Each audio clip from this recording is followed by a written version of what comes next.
សាលា Balti អន្តរជាតិគឺជាគ្រឹះស្ថានអប់រំឯកជនឈានមុខនៅកម្ពុជាដែលផ្ដោតទៅលើការអភិវឌ្ឍចំណេះដឹងជំនាញភាសាបរទេសនិងភាពជាអ្នកដឹកនាំតាមរយៈបរិយាកាសសិក្សាប្រកបដោយគុណភាពនិងលើកកម្ពស់សក្តានុពលយុវជនសាលាបានបណ្ដុះបណ្ដាលសិស្សជាច្រើនឲ្យក្លាយទៅជាធនធានមនុស្សប្រកបដោយសមត្ថភាពនិងទំនួលខុសត្រូវខ្ពស់ចំពោះសង្គមអត្តសញ្ញាណដែលធ្វើឲ្យសាលា Balti អន្តរជាតិខុសប្លែកពីសាលាដទៃដោយសារតែយើងមានអ្នកថ្នាក់ដឹកនាំពោពេញទៅដោយសមត្ថភាពកម្មវិធីសិក្សាដែលមានគុណភាពនិងប្រសិទ្ធភាពដែលនឹងជួយបណ្ដុះបណ្ដាលសិស្សគ្រប់រូបទាំងអស់គឺមានដូចជាការបណ្ដុះបណ្ដាលជំនាញនិយាយជាសាធារណៈការបណ្ដុះបណ្ដាលជំនាញសិក្សាស្រាវជ្រាវទៅលើប្រធានបទដូចជាការប្រកួតជជែកដេញដោលយុវជនថ្នាក់ជាតិឲ្យមានសក្តានុពលពិតប្រាកដហើយក៏ដូចជាបរិយាកាសនៃសាលាដែលផ្ដល់ភាពកក់ក្ដៅដល់សិស្សគ្រប់រូបនៅក្នុងក្រុមទាំងអស់ខ្ញុំគិតថាបេក្ខជនទាំងអស់គឺសិតតែបកកាយទាំង5នាក់ដោយសារពួកយើងគឺសិតតែមានសមត្ថភាពដូចគ្នាហើយក៏មានការចេះយោគយល់អធ្យាស្រ័យទាំងអស់គ្នាពេលដែលយើងបានប្រធានបទដំបូងគឺយើងព្យាយាមអានទៅលើប្រធានបទហ្នឹងពី3ដងដើម្បីឲ្យយល់ទៅលើប្រធានបទហ្នឹងថាប្រធានបទហ្នឹងគោលបំណងចង់បានឬក៏ចង់ផ្ដោតទៅលើអ្វីបន្ទាប់មកទៀតគឺយើងព្យាយាម select រកពាក្យកន្លឹះសំខាន់ហើយបានយើងពិភាក្សាគ្នាក្នុងការបង្កើតនីតិលហិក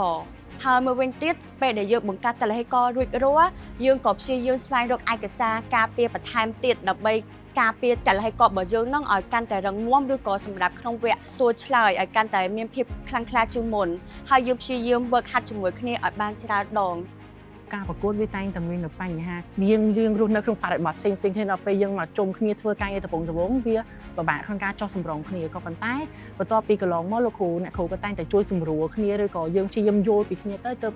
ពេលកន្លងមកលេងទៅមានបញ្ហាមួយគ្នាទៅពេលដែលក្រុមគ្នាខ្ញុំសហការគ្នាជាធ្លុងមួយពួកយើងឃើញថាបានផលយ៉ាងច្រើនជាពិសេសជាឥទ្ធិពលវិជ្ជមានទៅដល់ដំណើរការនៃការធ្វើការពីវគ្គ1ទៅវគ្គ1នៅពេលដែលយើងសហការគ្នាជាធ្លុងយើងរួមកម្លាំងគ្នារួមគំនិតគ្នាបង្កើតភាពរឹងមាំទាំងការសហការក្រុមហើយក៏បង្កើតភាពរឹងមាំនៅក្នុងខ្លឹមសារនៃតលហិកនិងអត្ថន័យនៃប្រធានបទនីមួយៗផងដែរខ្ញុំគិតថាក្រុមរបស់ខ្ញុំនឹងអាចឈ្នះនៅក្នុងការប្រកួតវគ្គនេះបានដោយសារតែក្រុមរបស់ខ្ញុំមានទាំងការសាមគ្គីភាពចំណេះដឹងសមត្ថភាពនៅក្នុងការប្រកួតប្រជែងមួយនេះដើម្បីទទួលបាននូវជ័យជំនះបើសិនជាអត់បានឡើងទៅកាន់វគ្គប្រាក់ព្រាត់ក៏ខ្ញុំអត់បាក់ទឹកចិត្តឬក៏អស់សង្ឃឹមដែរព្រោះថាយើងបានធ្វើអស់ពីសមត្ថភាពរបស់យើងហើយក៏ចាត់ទុកវាជាបទពិសោធន៍និងមេរៀនដែលល្អសម្រាប់ជីវិតនៅក្នុងសិស្សជាវិទ្យាល័យចំពោះកម្មវិធីជជែកដេញដោលគឺបានផ្ដល់នូវអត្ថប្រយោជន៍ជាច្រើនសម្រាប់ទាំងខ្ញុំទាំងក្រុមខ្ញុំដោយសារតែអាចធ្វើឲ្យពួកខ្ញុំនឹងមានជំនាញក្នុងការនិយាយជាសាធារណៈជំនាញក្នុងការទំនាក់ទំនងការសិក្សាស្រាវជ្រាវការធ្វើការងារជាក្រុមជាពិសេសគឺក៏អាចជួយដល់ការសិក្សារបស់ខ្ញុំដែរដែលធ្វើឲ្យខ្ញុំនឹងកាន់តែមានចំណេះដឹងថ្មីនិងទូលំទូលាយជាងមុនបន្ថែមទៀតចំពោះដៃគូប្រកួតគឺគាត់ខ្លាំងគាត់មានសមត្ថភាពប្រកួតប្រជែងជាមួយនឹងយើងដូចគ្នាទាំងគំនិតទាំងខ្លឹមសារប្រធានបទរបស់គាត់គឺល្អគឺសូមកោតសរសើរចំពោះ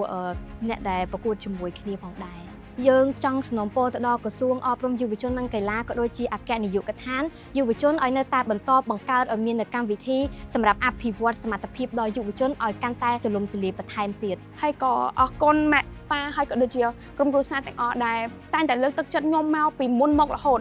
ទោះបីជាខ្ញុំជួបនឹងឧបសគ្គយ៉ាងណាក៏មានម៉ាក់ប៉ាហើយក៏ក្រុមគ្រួសារនៅពីក្រោយខ្នងនេះខ្ញុំរហូតក៏អរគុណប៉ាម៉ាក់បងដែរដែលតែងតែជំរុញកូនតែងតែផ្ដល់ឱកាសឲ្យកូនជាពិសេសបើមិនជាពួកគាត់អត់បាន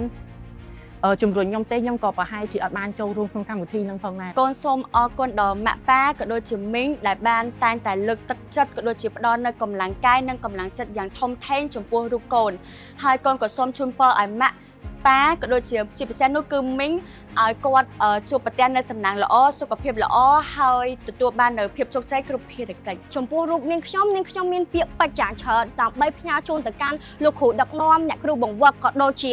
ទស្សនិកជនដែលតែងតែចូលរួមគាំទ្រសាលា Balti អន្តរជាតិគឺពិតជាសូមអរគុណយ៉ាងខ្លាំងដែលបានទាំងលះបង់ទាំងកម្លាំងកាយចិត្តថវិកាក៏ដូចជាពេលវេលាដើម្បីជួយជំរុញគាំទ្ររូបនាងខ្ញុំហើយភាពជោគជ័យរហូតឡើងមកដល់វគ្គមួយនេះក៏ដោយសារតែពួកគាត់ផងដែរ